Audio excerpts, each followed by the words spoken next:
What's going on, guys? Venom here. Today we're going to be going over some helmets I got in the mail recently from Tyne on Instagram, otherwise known as Fan Designs.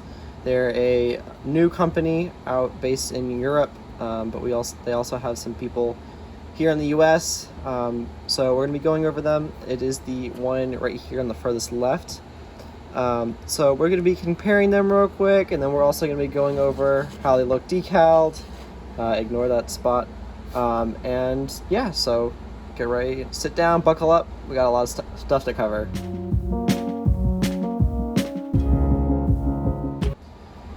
Alright, so first things first, let's do a comparison. So I lined up a whole bunch of different helmets here. We got the Clone Customs helmet here. We got the Lego with the printed on it. Got Aerolite. We got Lego casted by Forge, so it has imperfections here and there. And then we got the Tyne or Fanon helmets. So as far as design goes, the Fanon helmets are very closely matched to the Lego and resin casted ones. So that's pretty much what you can tell about them. The Aerolite, as you can tell, is a bit more animated looking with the frown, and this one's a bit different. It has like a little pointy chin. I've done a video on both of these helmets already. I just thought I'd go ahead and show you guys what the differences are. As you can tell, the CAC one is very close to the Lego. The Aerolite one, not being as much, as you can tell, it kind of just dips down into it, and then there's just this bar right here, while the Lego and CAC one have the bar going down, and also has a not extruded, but kind of surface below that, so a little step down.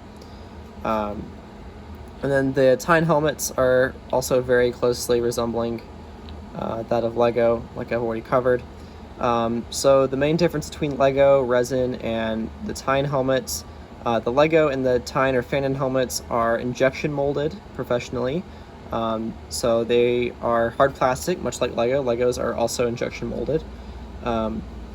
So that kind of covers that. Resin, for those that don't know, is a very, very soft liquid plastic that mixes usually in two parts, and you pour it into a mold and you get this kind of shape.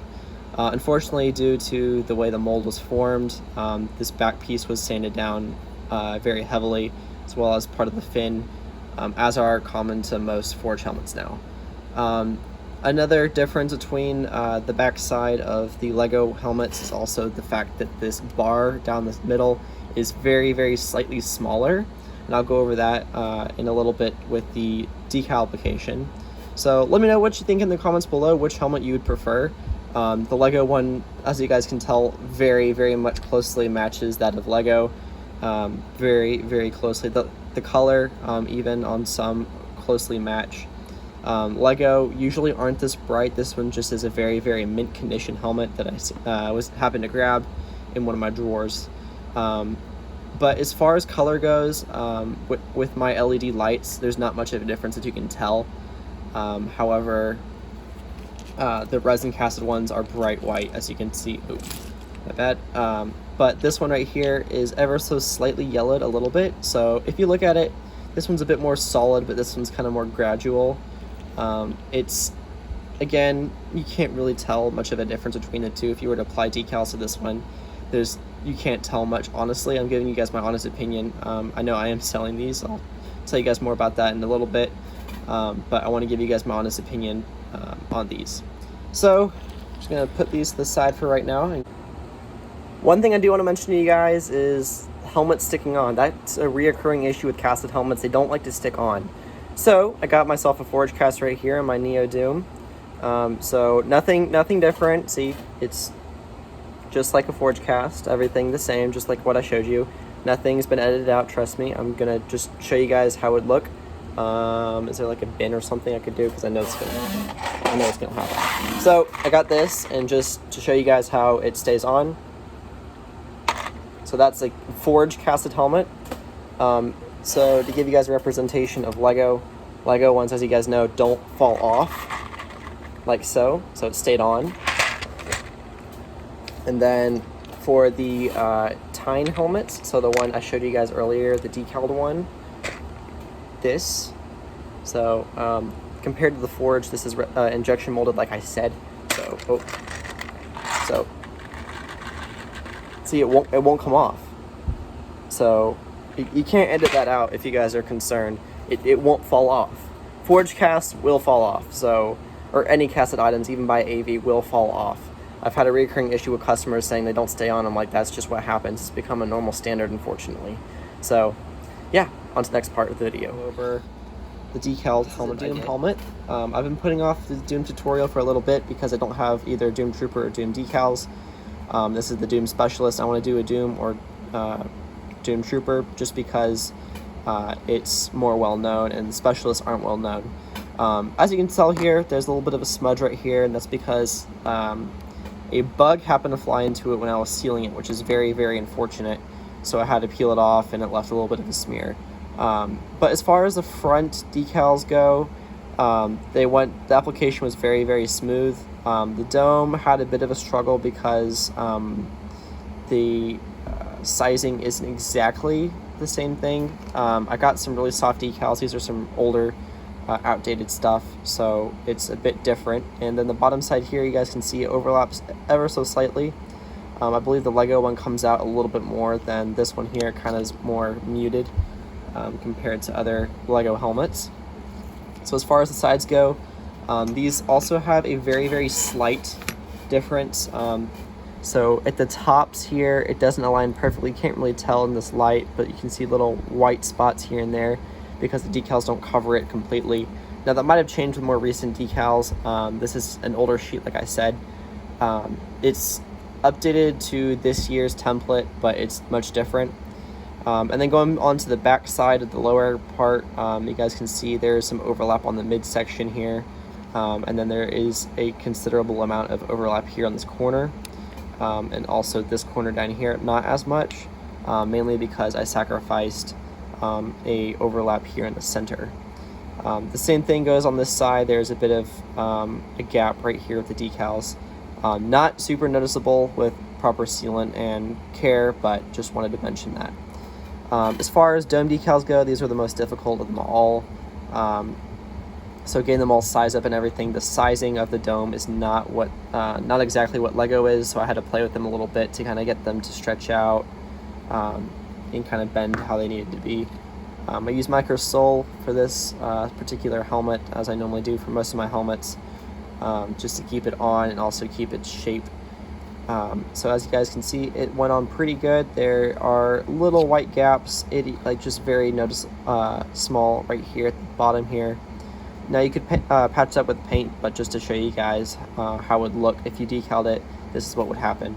And then for this back piece, you can also see that it's also connected pretty seamlessly here. There's no gaps whatsoever. However, it did leave a considerable white gap down here. And I did the other side on this one. This one came down a lot closer. I'm not sure if I just applied it wrong or what was the issue, but this one came down a lot closer and just worked out much nicer. It might have happened to do with the front dome positioning, but I'm not 100% sure. The last thing I'll be going over is this, or the last two things I'll be going over are the cap right here. This particular model has a undersized cap. Recently AV, I believe, fixed it for most of his newer helmets, or at least the sizing is different or works much better. I don't know what exactly happened. But this one's considerably oversized. I've always had this issue with these outdated ones, that there's usually a gap right here or down here in this the other side. And then the indentation gray piece, hence known as the gray line. The indentation sinks in a lot more than Lego, at least from what I can see. So the black line doesn't come out and overlap with these top pieces. However, it still aligns with the visor. And applied, it didn't have much of a gap, in summary, really. It works, it just isn't as satisfying to look at as a Lego helmet would be, like this Ahsoka 332nd would. See how it overlapped just a little bit. This one's not perfect as well, but you guys can kind of get the idea how it doesn't go in as much. Now that's on a casted helmet, so it's not the same as Lego, but it is very close. So yeah, I'd like to hear you guys' comments and feedback in the description below. What helmet which you guys prefer. If you are interested in purchasing these helmets, these are going to be $2.50 a piece on my website. So check the links in the description below of how to support me. Follow me on Instagram, on any of my Instagram accounts. I got many. So I would really appreciate if you guys come out and checked it out, and also said hi on Instagram if you liked my videos. It would really mean a lot. Again, comment below what you guys thought of the video. If you guys want to do more comparison videos, let me know, and I'll see what I can do. Gym tutorials coming up. I just got to get some decals, and you know, decals right now are a little hard to get because of shipping times during Corona. So thank you guys for your time and energy you spent watching this video, and I'll see you guys next one. This is Venom. One more thing before the video ends. I know I just said Venom out, but we're not there yet. I have an auction coming up. As you guys can see, I have tons and tons of figures. So if you guys are if you guys are interested at all in any of these figures, come check it out. It's gonna be awesome. You guys are gonna have a blast. I got both figures and decal lots, exclusives, and prototype items. So if you guys are excited like me, comment below. Let me know what you guys think, and see me on Instagram September 12th, 2020 at 4 p.m. EST. I'll see you guys then. This is Venom out. For real this time.